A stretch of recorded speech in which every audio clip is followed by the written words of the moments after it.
मित्रांनो, आजच्या तासिकेला आपण मौर्य साम्राज्याविषयी सविस्तर जाणून घेणार आहोत. मौर्य साम्राज्य म्हणजे भारताच्या इतिहासातील पहिले सुसंघटित आणि सुनियंत्रित असे पहिलेच साम्राज्य म्हणता येईल. या मौर्य सत्तेकडून राजकीय व्यवस्थेमध्ये एक सूत्रता आणण्याचा प्रयत्न केला गेला आणि त्यात मौर्य राज्यकर्त्यांना यश देखील आलेले. चंद्रगुप्त मौर्य यांनी ह्या मौर्य घराण्याची स्थापना केलेली. धार्मिक ग्रंथ आणि इतर साहित्य, कोरीव लेख, नाणी, शिल्पे इत्यादी साधनांच्या सहाय्याने या काळातील राजकीय, सामाजिक, आर्थिक आणि धार्मिक स्थितीचा अभ्यास करता येतो. म्हणजे संपूर्ण मौर्य काळाचा अभ्यास आपल्याला मौर्यकालीन साहित्यामधून करता येतो. चंद्रगुप्त मौर्य हा भारताच्या इतिहासातील पहिला चक्रवर्ती सम्राट मानला गेला. ह्या चंद्रगुप्त मौर्याने नंद घराण्याचा शेवटचा राजा धनानंद याचा पराभव केला आणि मौर्य घराण्याची सत्ता स्थापन केली. चंद्रगुप्त मौर्य याला महावंश या ग्रंथामध्ये तो जम्बूद्वीपाचा म्हणजेच भारतवर्षाचा सम्राट होता असं म्हटलं गेलेलं आहे. इसवी सन पूर्व 321 मध्ये चंद्रगुप्त मौर्य याने मगध साम्राज्याची सूत्र आपल्या हाती घेतलेली.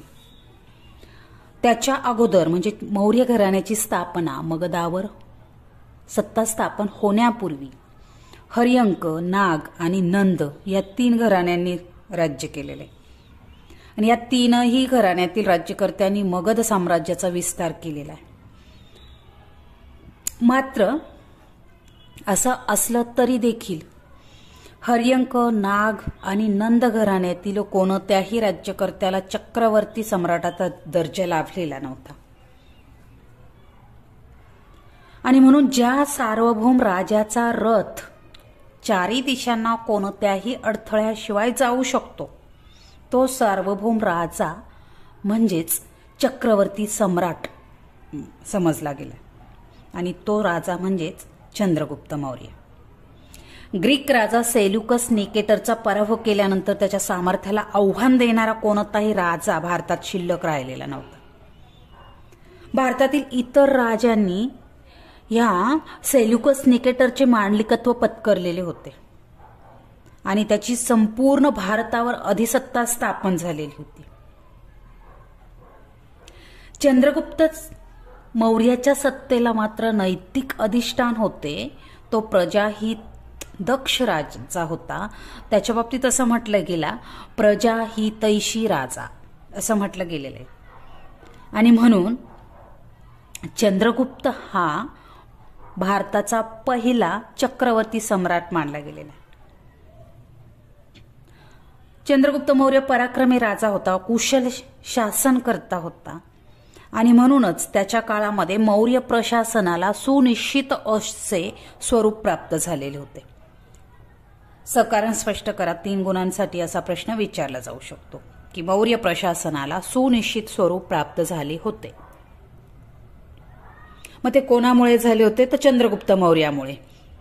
कारण चंद्रगुप्त मौर्य हा पराक्रमी आणि अत्यंत कुशल असा शासनकर्ता होता. कौटिल्याच्या मार्गदर्शनाखाली त्याने राज्यकारभाराची सुनियंत्रित यंत्रणा उभी केलेली होती. तत्कालीन आर्थिक स्थिती आणि मौर्य काळाच्या गरजा यामधून मौर्य प्रशासनाला सुनिश्चित असे स्वरूप प्राप्त झालेले होते.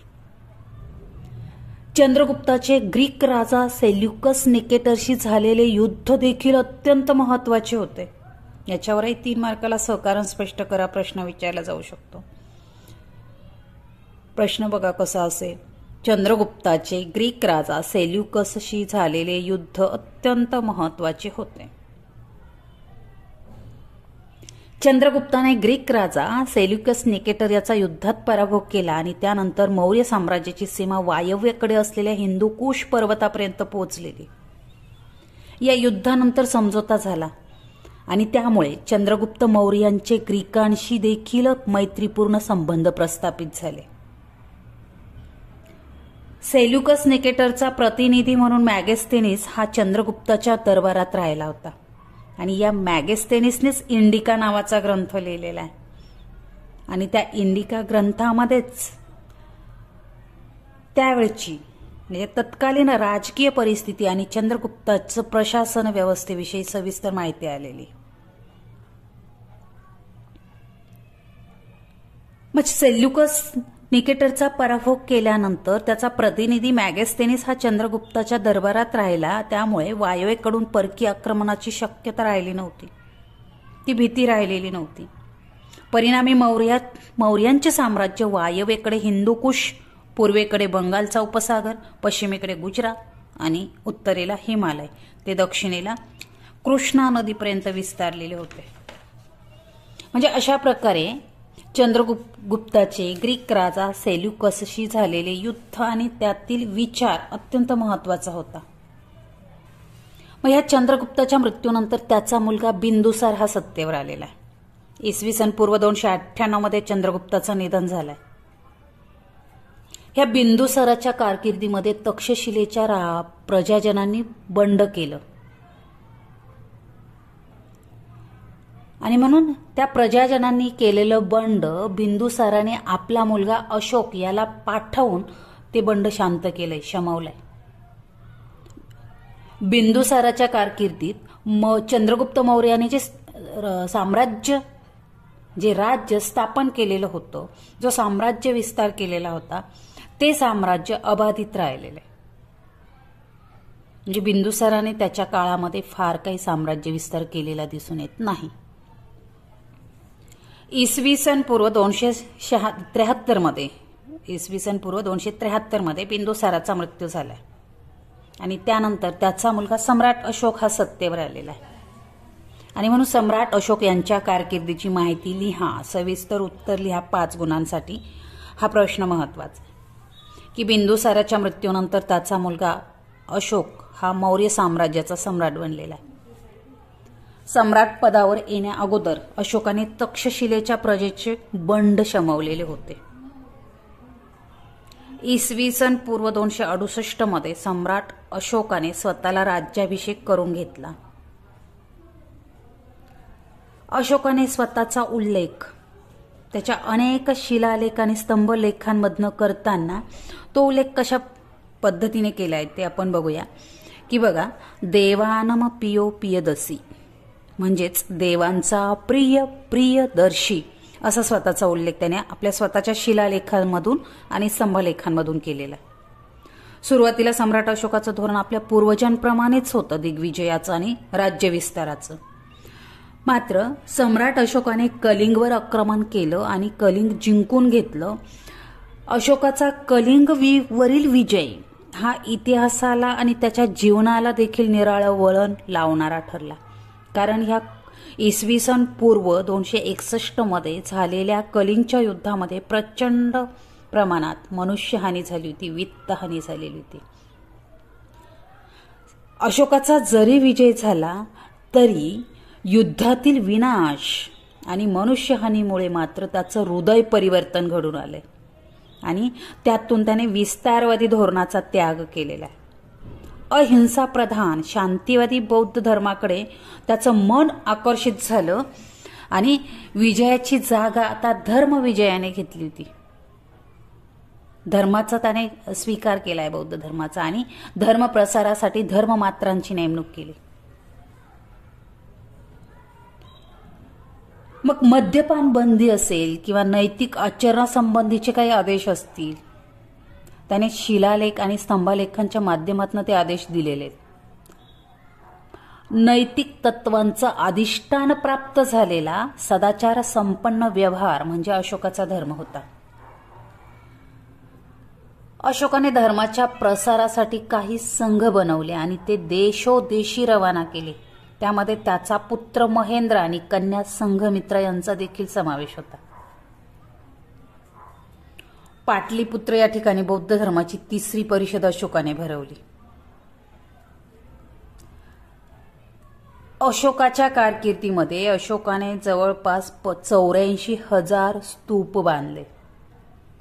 सारनाथ या ठिकाणचा जगप्रसिद्ध स्तंभ त्यांनी बांधलेला आणि या स्तंभाच्या स्तंभ शीर्षावर 4 सिंहांची शिल्पाकृती आहे. आणि म्हणून सम्राट अशोकाचे शिलालेख हे महत्वाचं ऐतिहासिक साधन आहे. सम्राट अशोकाच्या शिलालेखांमधून त्यांनी उल्लेख केलेल्या पश्चिमेकडील देशांमधील त्यांच्या समकालीन 4 राज्यकर्त्यांची ओळख पटलेली. तुमचे मत नोंदवा असा प्रश्न सम्राट अशोकाचे शिलालेख हे महत्वाचे ऐतिहासिक साधन आहे यावर विचारला जाऊ शकतो 3 गुणांसाठी. मग ब्राह्मी लिपीमध्ये असलेले हे लेख शिलालेख यांचं वाचन जेम्स प्रिन्सेस या इतिहासकाराने 1837 साली केले. या शिलालेखांच्या वाचनातून मौर्य साम्राज्याची सीमा निश्चित करणं शक्य झाले. बौद्ध धर्माच्या प्रसारासाठी सम्राट अशोकाने केलेल्या कामगिरीचं वर्णन त्यामधून मिळतंय. मात्र सम्राट अशोकाने बौद्ध धर्म आपल्या राज्याच्या प्रजेवर लादण्याचा प्रयत्न कधीच केला नाही. त्यातून सम्राट अशोकाची धर्मसहिष्णुता दिसून येते. मात्र सम्राट अशोकाच्या मृत्यूनंतर जे राजे सत्तेवर आले मौर्य राजे ते सक्षम नव्हते. त्यामुळे अशोकाच्या मृत्यूनंतर मौर्य साम्राज्याला उतरती कळा लागली. म्हणजेच मौर्य साम्राज्याचा ऱ्हास सुरू झालेला आहे. मग सम्राट अशोकाने जे साम्राज्य विस्तार केलेला होता त्याच्यात साम्राज्यामध्ये कोणकोणते प्रदेश समाविष्ट होते तर बघा, वायव्येकडे हिंदुकुश पर्वत रांगांपर्यंत हा प्रदेश सम्राट अशोकाच्या साम्राज्यामध्ये समाविष्ट होता. त्यानंतर पूर्वेकडे बंगालच्या उपसागरापर्यंत, पश्चिमेकडे गुजरातपर्यंत, उत्तरेला हिमालय पर्वतापर्यंत आणि दक्षिणेला कृष्णा नदीपर्यंतचा प्रदेश सम्राट अशोकाच्या साम्राज्यामध्ये समाविष्ट होता. मग सम्राट अशोकाचे शिलालेख आणि स्तंभालेख कोणकोणत्या ठिकाणी आहेत तर डोंगरावर कोरलेले आदेशपत्र शिलालेख. तर आदेश लेखनाच्या उद्देशाने उभारलेल्या स्तंभांना स्तंभलेख असं म्हणतात. मग शिलालेख कोणकोणत्या ठिकाणी आहेत तर वायव्य भारतामध्ये त्या ठिकाणी शहाबाद गडी, मनसरा आणि तक्षशिला या ठिकाणी सम्राट अशोकाचे शिलालेख आहेत. उत्तर भारतामध्ये कोसली, बैराट, काशी या ठिकाणी शिलालेख आहेत. मध्य प्रदेशामध्ये रूपनाथ या ठिकाणी आणि ओडिसामध्ये जौगड या ठिकाणी शिलालेख आहेत. गुजरातमध्ये, सौराष्ट्रामध्ये गिरनार या ठिकाणी अशोकाचे शिलालेख आहेत. महाराष्ट्रामध्ये सोपारा या ठिकाणी, तसंच कर्नाटकामध्ये मस्की, कुपगल, सिद्धापूर आणि ब्रह्मगिरी या ठिकाणी सम्राट अशोकाचे शिलालेख आहेत. त्यानंतर स्तंभलेख कोणकोणत्या ठिकाणी आहेत तर ते बघा, उत्तर भारतामध्ये तोप्रा, मीरत, नेपाळमध्ये निगलिवा, कपिलवस्तू, बिहारमध्ये रामपुरवा, लौरिया, नंदनगड, पाटलीपुत्र आणि मध्य प्रदेशामध्ये सांची, कर्नाटकमध्ये सन्नती या ठिकाणी सम्राट अशोकाचे स्तंभालेख आढळून येतात. पुराणानुसार सम्राट अशोकानंतर 6 राजे होऊन गेलेले आहेत. तर वायू पुराणानुसार 8 ते 10 राजे सम्राट अशोकानंतर होऊन गेलेले. मात्र मौर्य घराण्याचा शेवटचा राजा कोणता होता तर तो बृहद्रथ. या बृहद्रथाचा इसवी सन पूर्व 187 मध्ये त्याचा सेनापती पुष्यमित्र शुंग याने वध केला, म्हणजेच हत्या केली आणि मौर्य साम्राज्य संपुष्टात आणलं. आणि त्यानंतर मगधावर शुंग घराण्याची सत्ता प्रस्थापित झाली, म्हणजेच पुष्यमित्र शुंग हा सत्तेवर आलेला आहे. मग अशा या मौर्य काळामध्ये मौर्यांची राज्यव्यवस्था, मौर्यांच्या काळामधील समाज व्यवस्था किंवा आर्थिक स्थिती कशा पद्धतीची होती